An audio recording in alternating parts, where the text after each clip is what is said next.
Hi and good evening, everyone. My name is Albert, and this is Vlogs About Nothing. Thank you very much for watching my show. I really appreciate it.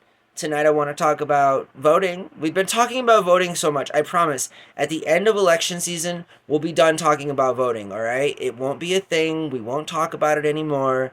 Voting is stupid. It doesn't matter. And that's not a sarcastic statement. That's my right to express how I feel about our current governmental practices when it comes to voting. I feel like our voting has become more of like Jim Crow and discriminatory and exclusive than ever before.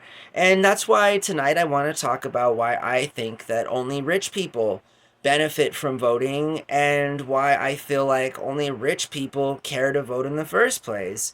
And, like, seriously, to be simple with this, ask anybody that makes under $30,000 a year whether or not they think that their vote matters. And I would bet, like almost everything that a good amount of people would say that that it doesn't matter. Their lives wouldn't change.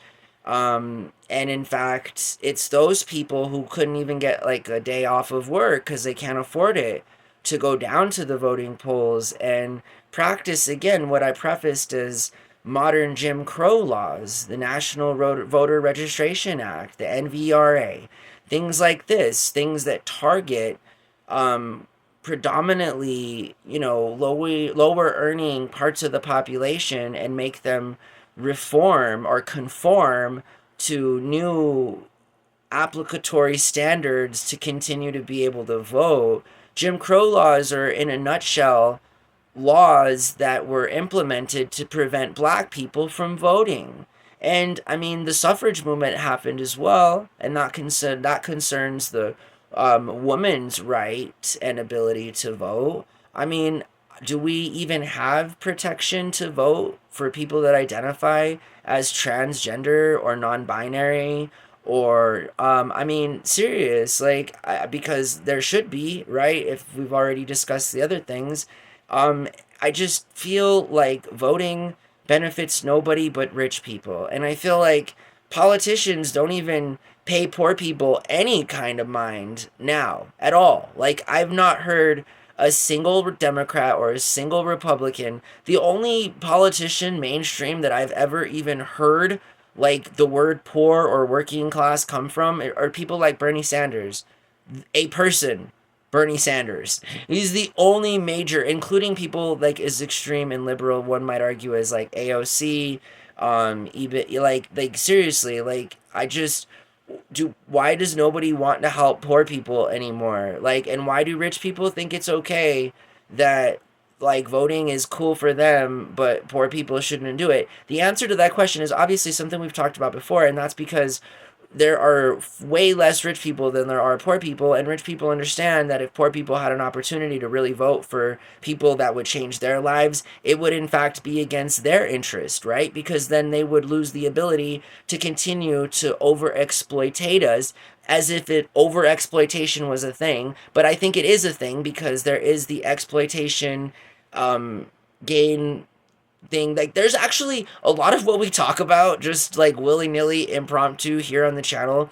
When I do like some basic research into some of the things that I've thought about, like they actually have like scientific terms, and there's areas of thought that concern these very notions that we discuss here on the nightly. And I think that it's interesting, because it does, this is just, so far as I'm concerned, basic common sense talk. And the recognition of the truth should not be anything more than the reality of like what it is, and not what it isn't or what it could be, but in fact like what it actually is. And so today in 2024, voting is not for poor people. It's not. It doesn't help them in any way. Anyway, and in fact, it works against all of their interests, all of our interests. If you don't make more than $30,000 a year, you are in fact poor. If you make more than that, but you have a family that you're caring for, like those things are to be considered as well. And if we do the real math here, we could quickly find some harsh truth in that the majority of the working population here in America are in abject poverty as it concerns their inability to move forward or up the economic system and the social system that is directly linked to that loosely, right? And so I just feel like voting does nobody any service except for those that already have stuff. And the only thing that it does for them is that it ensures they get to keep it. And that they also, furthermore, not only get to keep all their cool stuff, but they get to continue to legally and lawfully exploit people so that at the cost of all of our literal sweat, like they can live their best lives. And again, I don't think jealousy should be a thing, right? Like, I don't care. I want people to do good. You feel me? I think it's crazy to not want people to do good. Like, literally. Like, how could you not want somebody to do good for themselves? Like, that's pretty, like, I'd rather be a narcissist, like, in terms of, like, because that's weird. Like, I want everybody to do well. You feel me? Like, because if I didn't, I just think that would be weird. And I'd feel like a weird person for not wanting people to do well. Because like I'm a person, I don't like inherently just like hate people. Like, I mean, people can be annoying. Sometimes I feel like I strongly dislike people, but like I just feel that people have different reasons for doing the things that they do in life. And I feel like the longer we continue to live in a world as what we think are functioning members of society, while we continue to let the people that have the most dictate what the rest of us get to do based on their arbitrary decision making that only benefits them, I just think that's foolish. I think that it's super insane. I think that voting is a sham.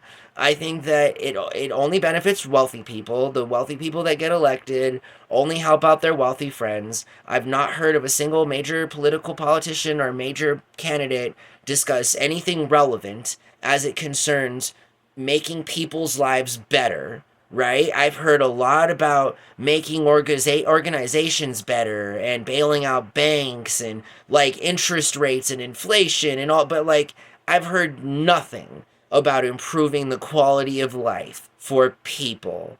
And again, if that doesn't like bother you, then I mean maybe you should seek out some assistance, because that's like, again, that's like, then you might probably be the type of person that thinks it's in any way justifiable for you wanting people to do anything less than their best in life, which is again that's kind of like an intelligent concept, right? Like what I just said there. Like you kind of like have to be over yourself, and you kind of like have to like not really put yourself before others. You literally have to conceptualize the idea of putting others before yourself. Now, I as much as I want to say that I think people are smart and they get it or whatever, I feel like it's a direct sign of being dumb when you choose not to do that. When you choose to continue in perpetuity. I understand circumstantially sometimes we got to put ourselves before others, right? Like, okay, I get that. But like to, say that the only intrinsic value that you have in your life is to continue to feel like that, when in fact it's the opposite. And really the only benefit or value we have to anybody, including ourselves, is the ability to put others before ourselves, thereby making our lives better collectively, right? That's how society should work. That's how people should become successful. That's called teamwork, right? That's called, like there are examples of like wolves that lead their packs, right? Like, and sometimes they're not at the front of them. Animals even understand this basic concept. You will find leaders of the packs of wolves in the back, like making sure that all his guys are getting through what they need to get through. You feel me? So leadership is interchangeable. Circumstances are categorically defined by moments, and these moments can then be extemporized in terms of how they're solved, and they should be solved with a degree of agency that is empowered by people that have more power than you, by like a solid governmental infrastructure that can be trusted and that has accountability and that can be told about certain things without fear of, any kind of repercussion, or any, like, not only towards yourself or towards the people that you're, trying to like say something against or for or whatever. You know what I mean? So like, I don't know, voting is for rich people. I think that it's just better if we're honest with each other. Recently, my roommate, we were talking about this kind of stuff, and it took me a while. It's maybe about a day to really think about what he said, as it concerns voting, and that maybe we should have the option to vote for nobody. And the thing is that I didn't like it at first, and I still kind of don't, because I don't like abstaining from votes. I don't like it when politicians abstain from votes, and I feel like I would not like it if electorates, members of the electorate and constituents chose to abstain in a kind of a way that did not leave room for actual leadership. Because the scary thing is that I think he's right. I think if Americans had the right to not vote for anybody, like if an option on the ballot was to not vote for anybody, there would be more people that vote for nobody than there would be that vote for any of the major political candidates. And again, that's a sign of sickness. That's a symptom of like a major health issue, right? Like, when the people that are being asked to vote and the people that are asking those people to vote for them are just all wasting their time anyway. Like, what a waste of time. What a waste of hundreds of millions of dollars, millions of manpower hours of canvassing, of government, of structural organization, of lease dealing, of property bargaining, like all of these things, like, again, I don't want to be avoidant in that. And I feel like abstaining is avoidance. I feel like problems can only be solved if they're dealt with, not if they're shelved. And, that's shelving a problem, I think. But again, I can't shy away from the fact that if that were an option, we'd all be in a terrible place because there wouldn't be an elected president.